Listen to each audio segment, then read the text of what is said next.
Mesdames et messieurs, nous terminons avec un sujet que vous aviez certainement pu voir sur les journaux. Et je parle notamment du journal Le Sursaut. Et le Sursaut, produit le 12 septembre 2022, titrait ceci: Affaire harcèlement sexuel et licenciement au Conseil national des exportations, CNE. Cette grave histoire de fesses qui secoue la direction stratégique du ministère du Commerce. Dame Accra Nekesi Dexter Marilyn sort sur les réseaux sociaux et contre-attaque le CNE. Et donc, le journal coûte 300 francs. C'était son numéro 1411. Donc, 1411e numéro. Et donc, suite à cet article, il y a une de nos mères qui a bien voulu donner ce qu'elle a ressenti et évoquer ce sujet avec beaucoup de dextérité. Et donc, elle a écrit cet article: Le harcèlement sexuel, un mal pernicieux. C'est de plus en plus récurrent de nos jours que de nombreuses femmes subissent le harcèlement à outrance dans leur service, sans pour autant, dans la majeure partie des cas, pouvoir se défendre dans la crainte de perdre leurs emplois.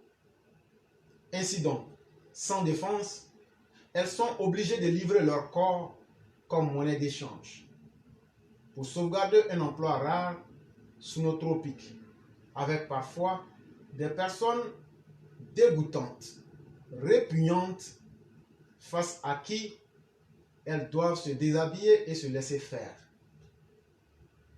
Imaginez une femme en face d'un vilain monsieur, ventripotent et chauve, avec souvent des dents perdues, avec qui elle est contrainte de se déshabiller. Ce sera pratiquement la mort dans l'âme, avec les conséquences psychotraumatiques que cela occasionne. Il est très important d'évoquer le paragraphe précédent afin de ressortir le poids de la douleur doublement ressentie quand la femme doit non seulement accepter de coucher, malgré elle, avec un individu parce que son travail est menacé, qui en plus est dégueulasse.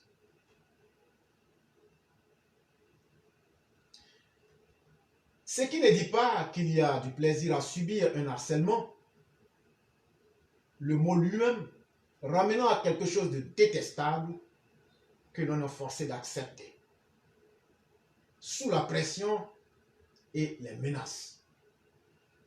C'est pourquoi il est temps d'y mettre tous les moyens pour combattre ce fléau malsain, en mettant en place des mécanismes qui permettront de démasquer les auteurs qui s'y adonnent impunément.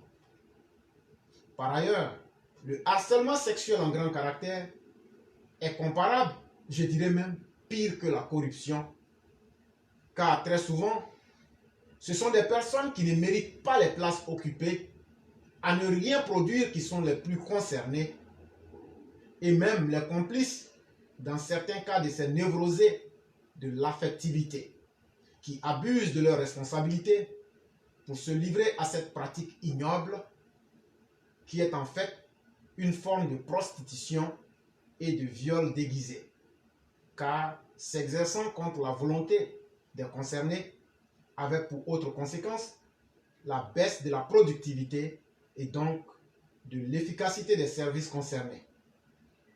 Il est grand temps que des voix se lèvent, auxquelles doivent se joindre toutes les femmes, toutes les femmes, toutes les femmes, toutes les femmes, pour dénoncer avec vigueur et punir ces individus de piètre qualité morale qui, dans bien des cas, ne sont nullement inquiétés d'en faire leur passe-temps favori, très souvent avec le silence coupable de certains collaborateurs qui ferment les yeux, là où, à l'unisson, ils peuvent plus facilement déjouer ces pratiques machiavéliques.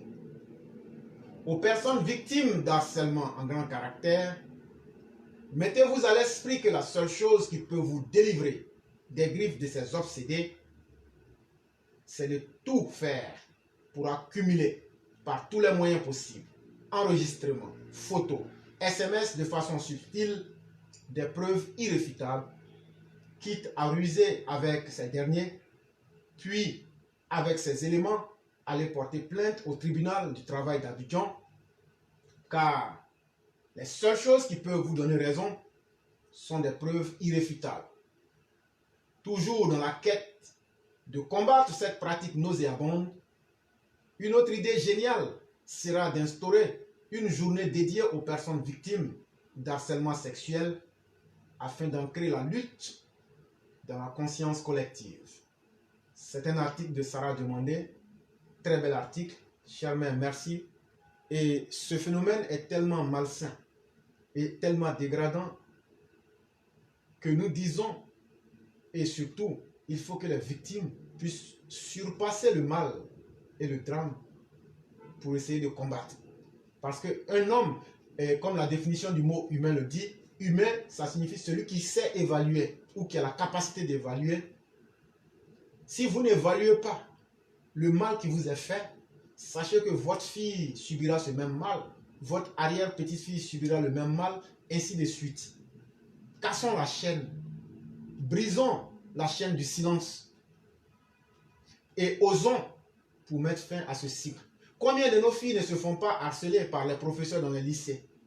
Combien de nos sœurs, de nos mères ne se font pas harceler pour un boulot?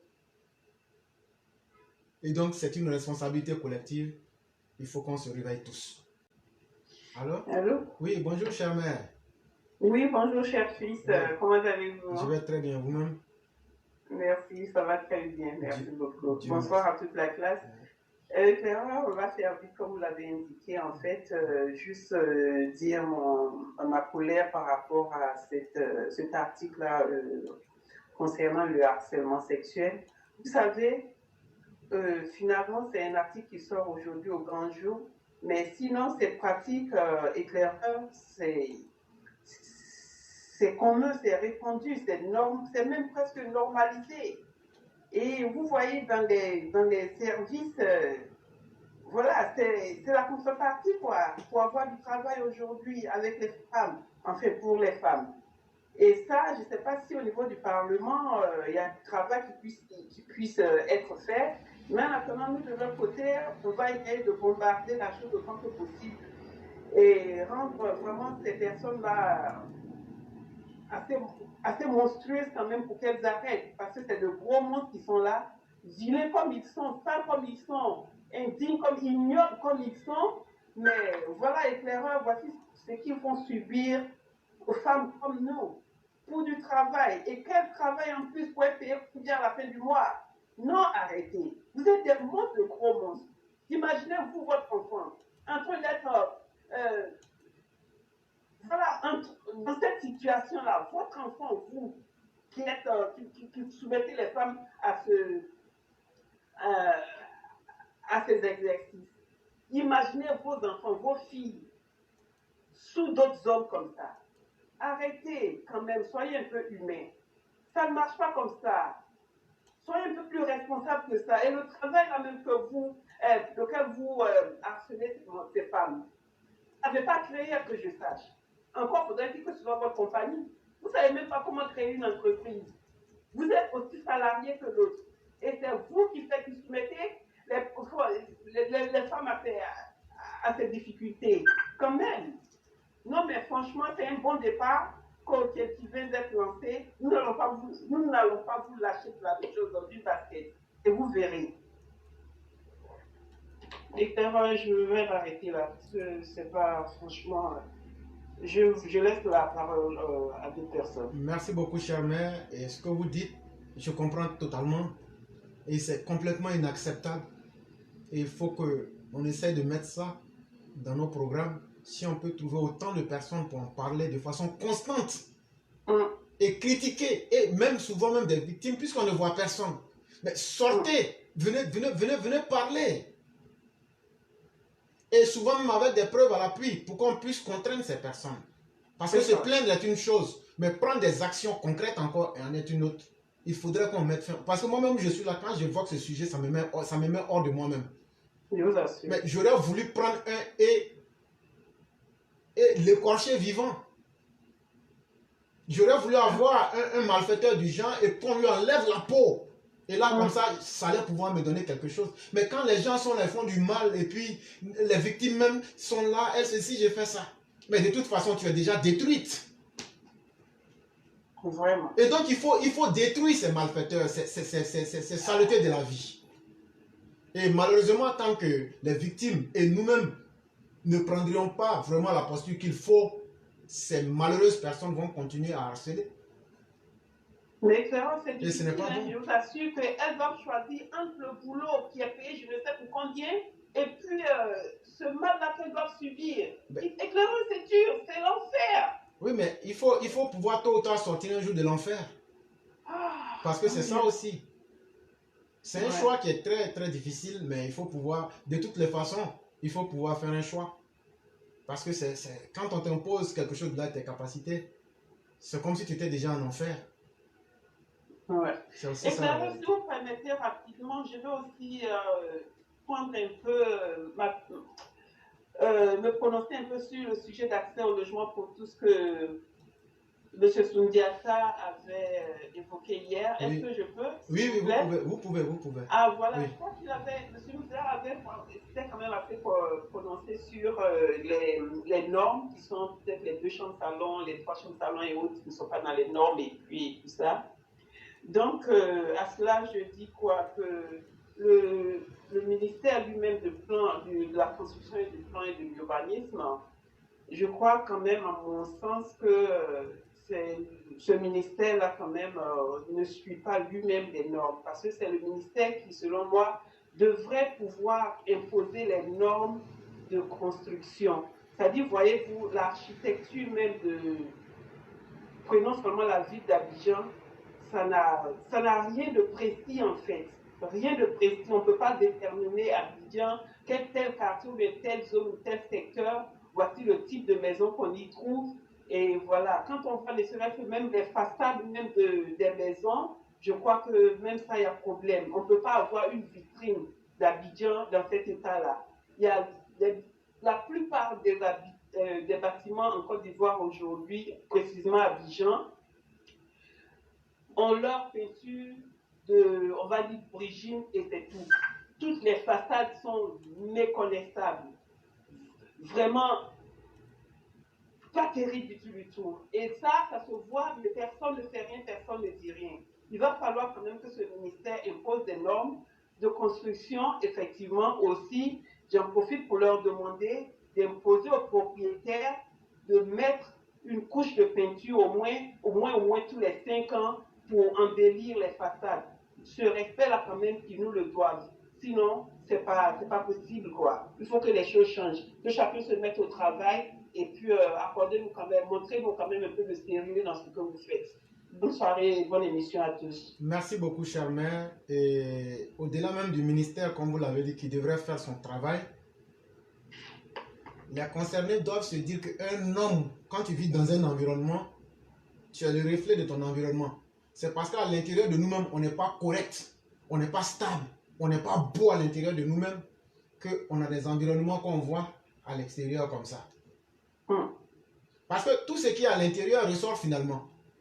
C'est vrai. Nous-mêmes, on a des comportements déviants. Nous sommes des gens gauches. Nous sommes des gens qui sont même des pourritures morales. Mais c'est totalement normal que notre environnement ressemble à de la pourriture.